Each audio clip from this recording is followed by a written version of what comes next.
কল্পনা করুন আপনি এমন একজন মানুষ যিনি শুধু মানুষের ভাষাই নয়, পশু পাখি এমনকি ক্ষুদ্র পিঁপড়ার কথাও বুঝতে পারেন।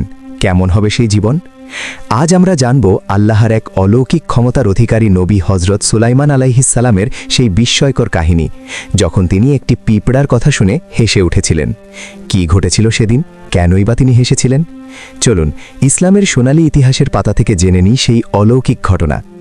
হাজার হাজার বছর আগে হজরত দাউদ আলাইহিসসালামের সুযোগ্য পুত্র হজরত সুলাইমান আলাইহিসসালাম ছিলেন একাধারে নবী, বাদশাহ এবং আল্লাহর এক প্রিয় বান্দা। আল্লাহ তাকে এমন কিছু ক্ষমতা দান করেছিলেন যা অন্য কোনো নবীকে দেননি। তিনি শুধু মানুষ নয়, জিন, পশু পাখি এবং বাতাসের ওপরও কর্তৃত্ব করতেন। তিনি পশু পাখির ভাষা বুঝতেন এবং তাদের সাথে কথা বলতে পারতেন। তার বিশাল সাম্রাজ্য ছিল এবং তিনি ছিলেন পৃথিবীর সবচেয়ে ক্ষমতাধর শাসকদের একজন। একদিন হজরত সুলাইমান আলাইহিসসালাম তার বিশাল বাহিনী নিয়ে যাচ্ছিলেন। তার বাহিনীতে ছিল মানুষ, জিন এবং বিভিন্ন প্রজাতির পশু পাখি। তারা যখন একটি পিঁপড়ার উপত্যকা দিয়ে যাচ্ছিলেন, তখন সুলাইমান আলাইহিসসালাম একটি পিঁপড়ার কথা শুনতে পেলেন। সেই পিঁপড়াটি তার সাথী পিঁপড়াদের উদ্দেশ্য করে বলছিল, হে পিঁপড়ারা, তোমরা তোমাদের গর্তে ঢুকে পড়ো। সুলাইমান আলাইহিসসালাম এবং তার বাহিনী তোমাদের পিষে ফেলবে, অথচ তারা টেরও পাবে না। আলাই করলেন যে আল্লাহ তাকে এমন ক্ষমতা দিয়েছেন যে তিনি একটি ক্ষুদ্র পিঁপড়ার কথাও বুঝতে পারছেন।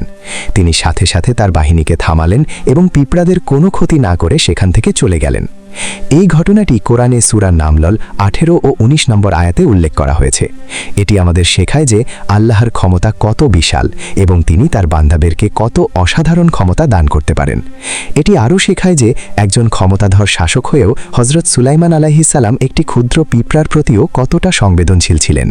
তিনি আল্লাহর দেওয়া ক্ষমতার অপব্যবহার করেননি, বরং প্রতিটি সৃষ্টির প্রতি দয়া দেখিয়েছেন।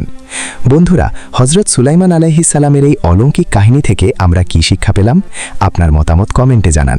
ভিডিওটি ভালো লাগলে লাইক দিন এবং আপনার প্রিয়জনদের সাথে শেয়ার করুন। এমন আরও ঈমান জাগানিয়া ভিডিও পেতে আমাদের আলোর দিশারি চ্যানেলটি সাবস্ক্রাইব করে পাশেই থাকুন। আল্লাহ হাফেজ।